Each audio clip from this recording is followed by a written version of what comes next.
நம்ம இன்னைக்கு செய்ய போறது வந்து கருவாடு தொக்கு. அதுக்கு தேவையான இன்கிரீடியன்ஸ் வந்து பார்த்துடலாம்.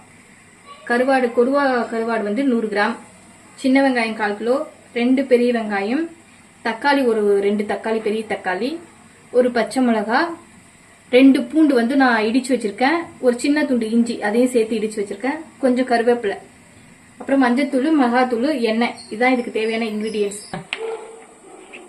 இப்போ நம்ம செய்ய ஸ்டார்ட் பண்ணிடலாம். இதுக்கு வந்து ஒரு 50 கிராம் கடலை எண்ணெய் நம்ம ஊத்திக்கிறோம்.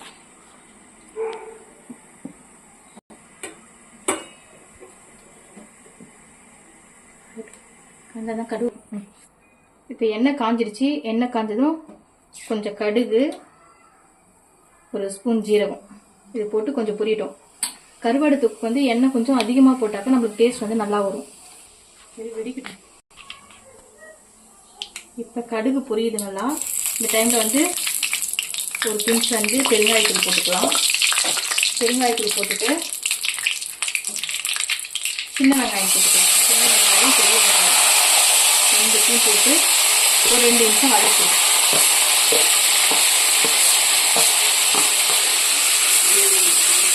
ஓரளவுக்கு வதங்கிடுச்சு.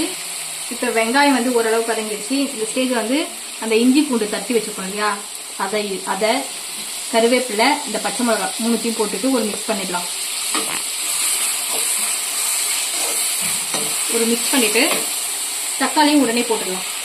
ஏன்னா இது எல்லாமே நம்ம தண்ணி அந்த அளவுக்கு ஊற்ற போறது இல்லை, அதனால எல்லாமே இந்த எண்ணெயிலேயே வதங்க போறதுனால நல்லா வதங்கிடும். அதனால வந்து நம்ம தக்காளி எல்லாமே ஒரே இதுலேயே போட்டுக்கலாம். நம்ம இது வந்து ஒரு 10 மினிட்ஸ் அப்படியே வதங்கட்டும். இது கூடயே ஒரு 1/4 ஸ்பூன் மஞ்சத்தூள்,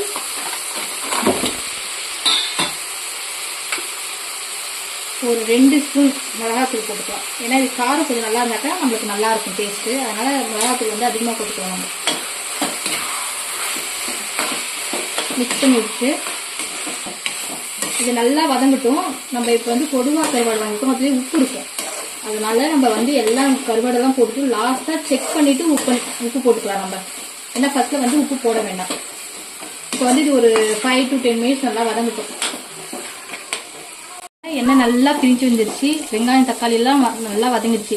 இதில் கொஞ்சம் சால்ட்டு போட்டு தனியாக இந்த தொக்கு எடுத்து வச்சாங்க சப்பாத்திக்கெலாம் சூப்பராக இருக்கும். நம்ம ஆனால் இப்போ வந்து கருவாடு தொக்கு செய்ய போகிறதுனால இதில் கருவாடு இப்போ போட்டுடலாம். நான் இதில் தண்ணியே ஊற்றலை, வெறும் ஆயில், வெங்காயம், தக்காளி அவ்வளோதான். கருவாடு போட்டு மிக்ஸ் பண்ணிட்டு ஒரு 5 மினிட்ஸ் மூடி வச்சிடலாம். இப்போ கருவாடு போட்டு ஒரு 5 மினிட்ஸ் ஆயிடுச்சு. இதோ எண்ணெய்லாம் பிரிஞ்சு வந்துருச்சு பாருங்க. கருவாடுலாம் நல்லா வெந்துருச்சு. இந்த ஸ்டேஜ் வந்து சால்ட் மட்டும் செக் பண்ணிட்டு நம்ம தேவைப்பட்டாக கொஞ்சம் சால்ட் போட்டுக்கலாம். சால்ட் எனக்கு கொஞ்சம் கம்மியாக இருந்துச்சு, அதனால நான் இப்போ கொஞ்சோண்டு சால்ட் போட்டு கொஞ்சம் மிக்ஸ் பண்ணிட்டு டேஸ்ட் போட்டு பார்த்துங்க சால்ட் கரெக்டாக இருக்கான்ட்டு. உங்கள் டேஸ்ட்டுக்கு ஏற்ற மாதிரி நீங்கள் சால்ட்டு போட்டுக்கோங்க. இது வந்து சாதம், மிளகா கிள்ளி சாம்பார் கூட இந்த கருவாடு தொக்கு வச்சு சாப்பிட்டாக்கா செம்மையாக இருக்கும். ரசம், சாதம், கருவாடு தொக்கு அதை வச்சு சாப்பிட்டாலும் செம்மையாக இருக்கும். சாப்பிட்டு பார்த்துட்டு எப்படி இருக்குன்னு சொல்லுங்கள். தேங்க்யூ.